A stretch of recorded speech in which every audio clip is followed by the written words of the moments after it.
أعوذ بالله من الشيطان الرجيم. بسم الله الرحمن الرحيم. الحمد لله الذي أنزل على عبده الكتاب ولم يجعل له عوجا قيما لينذر بأسا شديدا من لدنه ويبشر المؤمنين الذين يعملون الصالحات أن لهم أجرا حسنا ماكثين فيه أبدا وينذر الذين قالوا اتخذ الله ولدا ما لهم به من علم ولا لآبائهم كبرت كلمة تخرج من أفواههم إن يقولون إلا كذبا فلعلك باخع نفسك على آثارهم إن لم يؤمنوا بهذا الحديث أسفا إنا جعلنا ما على الأرض زينة لها لنبلوهم أيهم أحسن عملا وإنا لجاعلون ما عليها صعيدا جرزا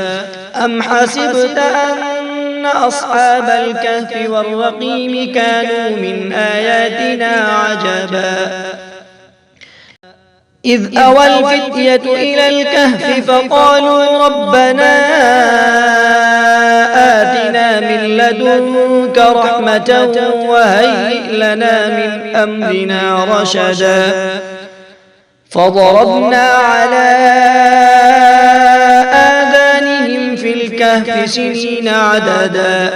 ثم بعثناهم لنعلم أي الحزبين أحصى لما لبثوا أمدا نحن نقص عليك نبأهم بالحق إنهم فتية آمنوا بربهم وزدناهم هدى وربطنا على قلوبهم إذ قاموا فقالوا ربنا رب السماوات والأرض لن ندعو من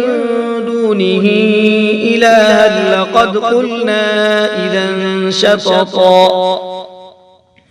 هؤلاء قوم اتخذوا من دونه آلهة لولا يأتون عليهم بسلطان بين فمن أظلم ممن افترى على الله كذبا وإذ اعتزلتموهم وما يعبدون إلا الله فأووا إلى الكهف ينشر لكم ربكم من رحمته ويهيئ لكم من أمركم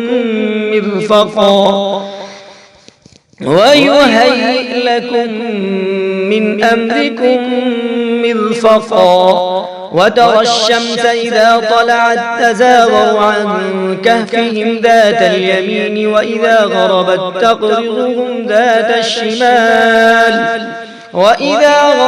تقرضهم ذات الشمال وهم في فجوة منه ذلك من آيات الله من يهد الله فهو المهتد ومن يضلل فلن تجد له وليا مرشدا وتحسبهم أيقاظا وهم رقود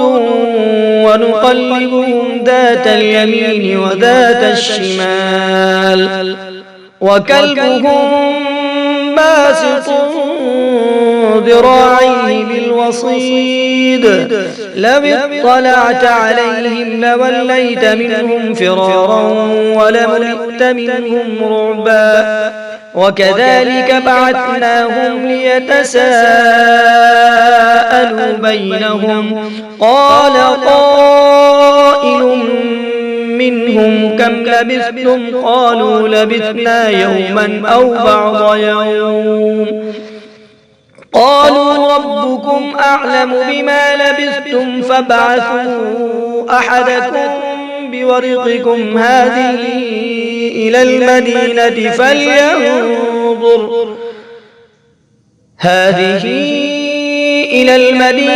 فلينظر أيها أزكى طعاما فليأتكم برزق منه وليتلطف ولا يشعرن بكم أحدا إنهم إن يظهروا عليكم يرجموكم أو يعيدوكم في ملتهم ولن تفلحوا إذا أبدا.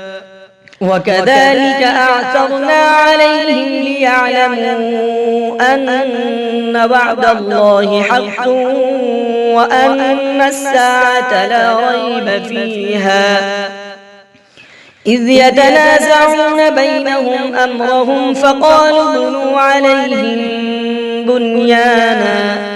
ربهم أعلم بهم قال الذين غلبوا على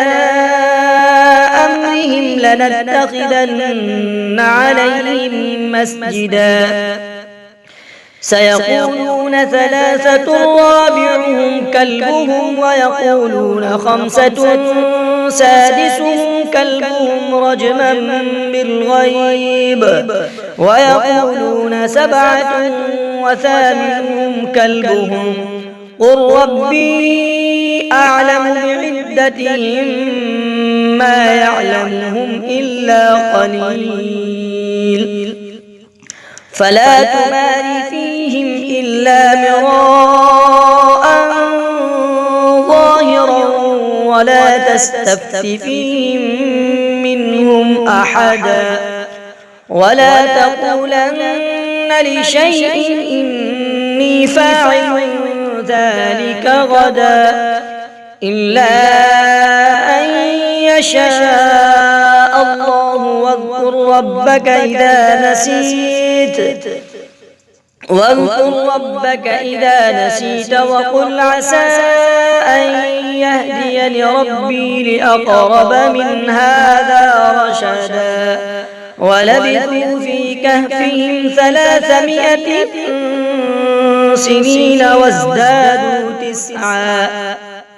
قل الله أعلم بما لبثوا له غيب السماوات والأرض أبصر به وأسمع ما لهم من دونه من ولي ولا يشرك في حكمه أحدا واتل ما أوحي إليك من كتاب ربك لا مبدل لكلماته ولن تجد من دونه ملتحدا واصبر نفسك مع الذين يدعون ربهم بالغداة والعشي يريدون وجهه ولا تعد عيناك عنهم تريد زينة الحياة الدنيا ولا تطع من أغفلنا قلبه عن ذكرنا واتبع هواه وكان أمره فرطا وقل الحق من ربكم فمن شاء فليؤمن ومن شاء فليكفر إنا أعتدنا للظالمين نارا أحاط بهم سرادقها وإن يستغيثوا يغاثوا بماء كالمهل يشوي الوجوه بئس الشراب وساءت مرتفقا إن الذين آمنوا وعملوا الصالحات إنا لا نضيع أجر من أحسن عملا أولئك لهم جنات عدن تجري من تحتهم الأنهار يحلون فيها من أساور من ذهب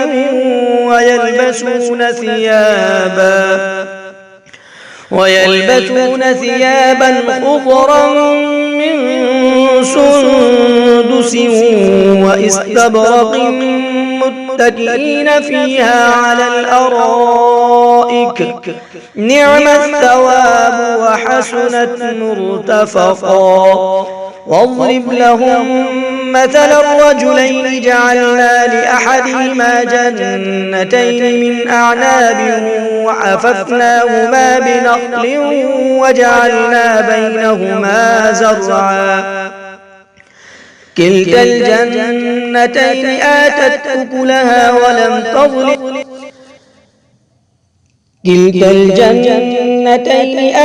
أكلها ولم تظلم منه شيئا وفجرنا خلالهما نهرا وكان له ثمر فقال لصاحبه وهو يحاوره أنا أكثر منك مالا وأعز نفرا ودخل جنته وهو ظالم لنفسه قال ما أظن أن تبيد هذه أبدا وما أظن الساعة قائمة ولئن رددت إلى ربي لأجدن خيرا منها منقلبا قال له صاحبه وهو يحاوره أكفرت بالذي خلقك من تراب ثم من نطفة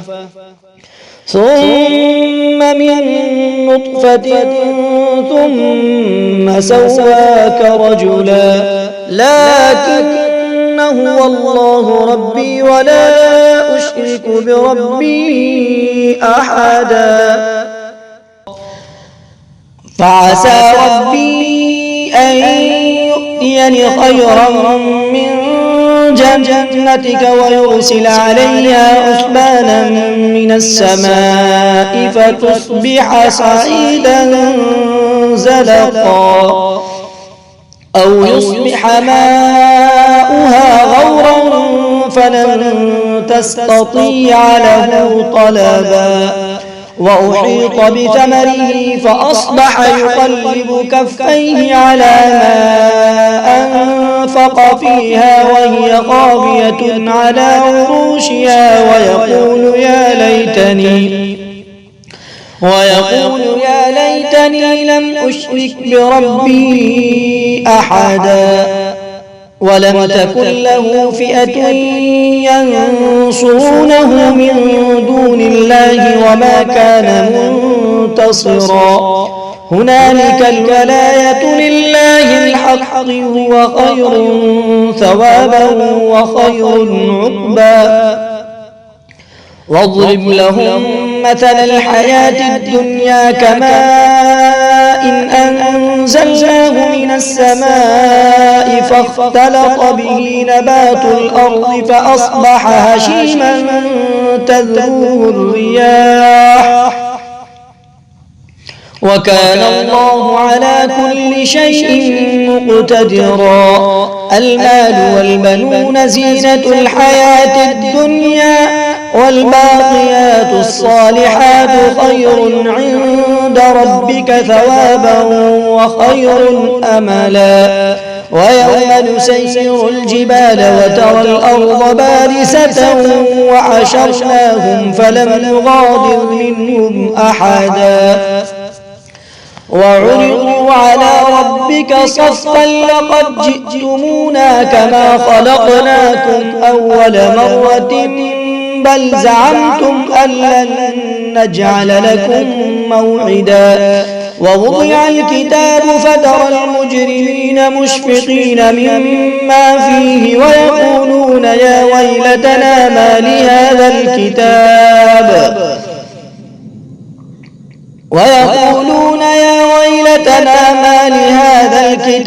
لا يغادر صغيرة ولا كبيرة إلا أحصاها ووجدوا ما عملوا حاضرا ولا يظلم ربك أحدا وإذ قلنا للملائكة اسجدوا لآدم فسجدوا إلا إبليس كان من الجن ففسق عن أمر ربه أفتتخذونه وذريته أولياء من دوني وهم لكم عدو بئس للظالمين بدلا ما أشهدتهم خلق السماوات والأرض ولا خلق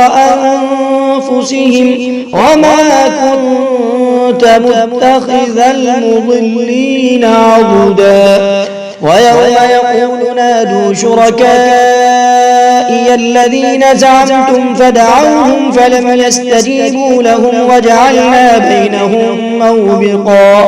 ورأى المجرمون النار فظنوا أنهم مواقعوها ولم يجدوا عنها مصرفا ولقد صرفنا في هذا القرآن للناس من كل مثل وكان الإنسان أكثر شيء جدلا وما منع الناس أن يؤمنوا إذ جاءهم الهدى ويستغفروا ربهم إلا أن تأتيهم سنة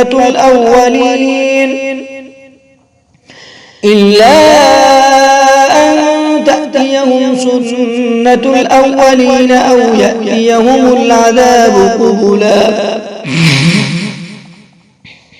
وما نرسل المرسلين إلا مبشرين ومنذرين ويجادل الذين كفروا بالباطل ليدحضوا به الحق واتخذوا آياتي وما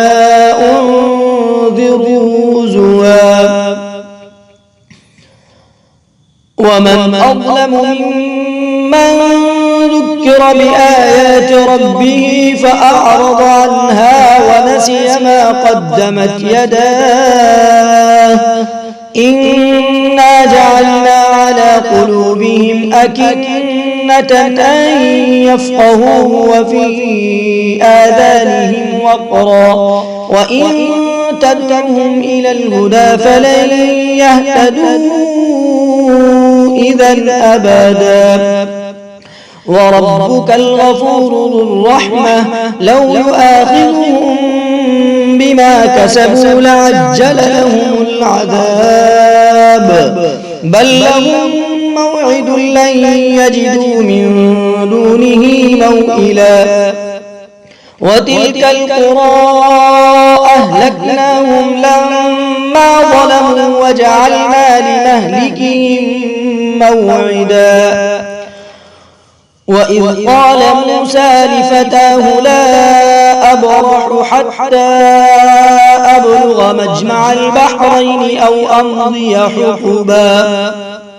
فلما بلغا مجمع بينهما نسيا حوتهما فاتخذ سبيله في البحر سربا فلما جاوزا قال لفتاه آتنا غداءنا لقد لقينا من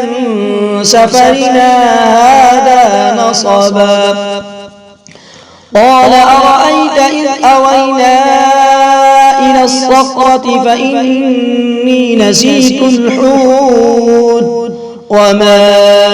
أنسانيه إلا الشيطان أن أذكره واتخذ سبيله في البحر عجبا قال ذلك ما كنا نبغي فارتدا على آثارهما قصصا فوجدا عبدا من عبادنا آتيناه رحمة من عندنا وعلمناه من لدنا علما قال له موسى هل أتبعك على أن تعلمني مما علمت رشدا قال إنك لن تستطيع معي صبرا وكيف تصبر على ما لم تحط به خبرا قال ستجدني إن شاء الله صابرا ولا أعصي لك أمرا. قال فإن اتبعتني فلا تسألني عن شيء حتى أحدث لك منه ذكرا. فانطلقا حتى إذا ركبا في السفينة خرقها. قال أخرقتها لتغرق أهلها لقد جئت شيئا إمرا. قال ألم أقل إنك لن تستطيع معي صبرا. قال لا تؤاخذني بما نسيت ولا ترهقني من أمري يسرا. فانطلقا حتى إذا لقيا غلاما فقتله. قال أقتلت نفسا زكية بغير نفس لقد جئت شيئا نكرا. قال ألم أقل لك إنك لن تستطيع معي صبرا. قال إن سألتك عن شيء بعدها فلا تصاحبني قد بلغت من لدني عذرا. فانطلقا حتى إذا أتيا أهل قرية استطعما أهلها فأبوا أن يضيفوهما فوجدا فيها جدارا يريد أن ينقض فأقامه. قال لو شئت لاتخذت عليه أجرا. قال هذا فراق بيني وبينك سأنبئك بتأويل ما لم تسطع عليه صبرا. قال هذا فراق بيني وبينك سأنبئك بتأويل ما لم تستطع عليه صبرا. أما السفينة فكانت لمساكين يعملون في البحر فأردت أن أعيبها وكان وراءهم ملك يأخذ كل سفينة غصبا. وأما الغلام فكان أبواه مؤمنين فخشينا أن يرهقهما طغيانا وكفرا فأردنا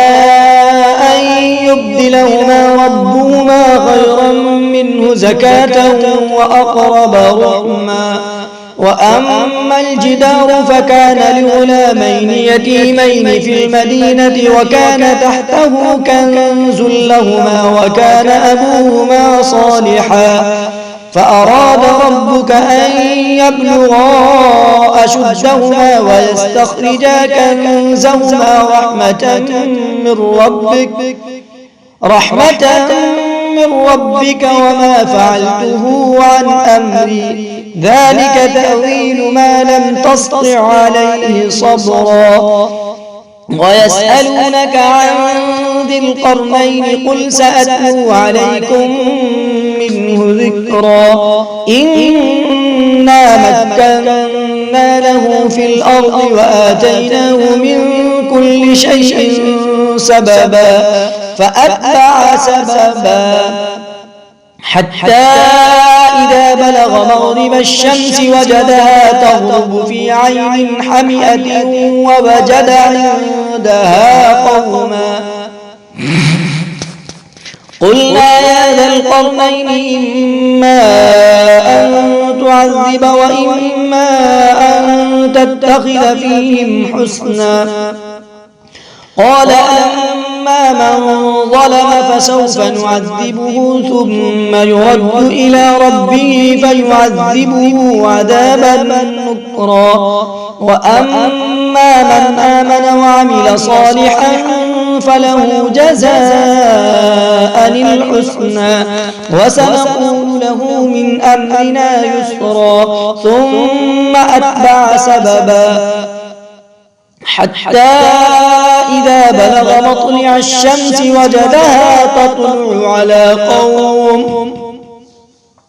وجدها تطلع على قوم لم نجعل لهم من دونها سترا كذلك وقد أحطنا بما لديه خبرا ثم أتبع سببا حتى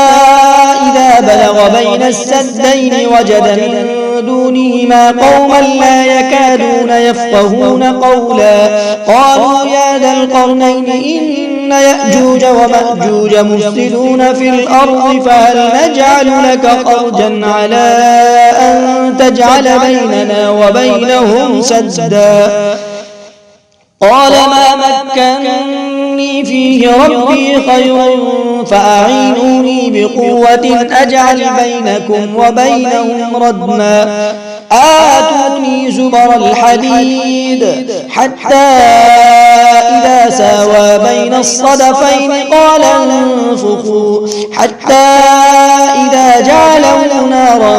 قال آتوني أفرغ عليه قطرا فما استطاعوا أن يظهروه وما استطاعوا له نقبا قال هذا رحمة من ربي فإذا جاء وعد ربي جعله دكاء وكان وعد ربي حقا وتركنا بعضهم يومئذ يموج في بعض ونفخ في الصور فجمعناهم جمعا وعرضنا جهنم يومئذ للكافرين عرضا الذين كانت أعينهم في غطاء عن ذكري وكانوا لا يستطيعون سمعا أفحسب الذين كفروا أن يتخذوا عبادي من دوني أولياء إنا أعتدنا جهنم للكافرين نزلا قل هل ننبئكم بالأخسرين أعمالا الذين ضل سعيهم في الحياة الدنيا وهم يحسبون أنهم يحسنون صنعا أولئك الذين كفروا بآيات ربهم ولقائه فحبطت أعمالهم فلا نقيم لهم يوم القيامة وزنا ذلك جزاؤهم جهنم بما كفروا واتخذوا آياتي ورسلي هزوا إن الذين آمنوا وعملوا الصالحات كانت لهم جنات الفردوس نزلا خالدين فيها لا يبغون عنها حولا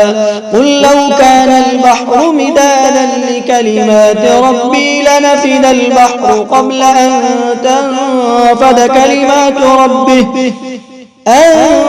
تنفد كلمات ربي ولو جئنا بمثله مددا قل لو كان البحر مدادا لكلمات ربي لنفد البحر قبل أن تنفد كلمات ربي ولو جئنا بمثله مددا قل إنما أنا بشر مثلكم يوحى إلي أنما إلهكم إله واحد فمن كان يرجو لقاء ربه فليعمل عملا صالحا ولا يشرك بعبادة ربه أحدا.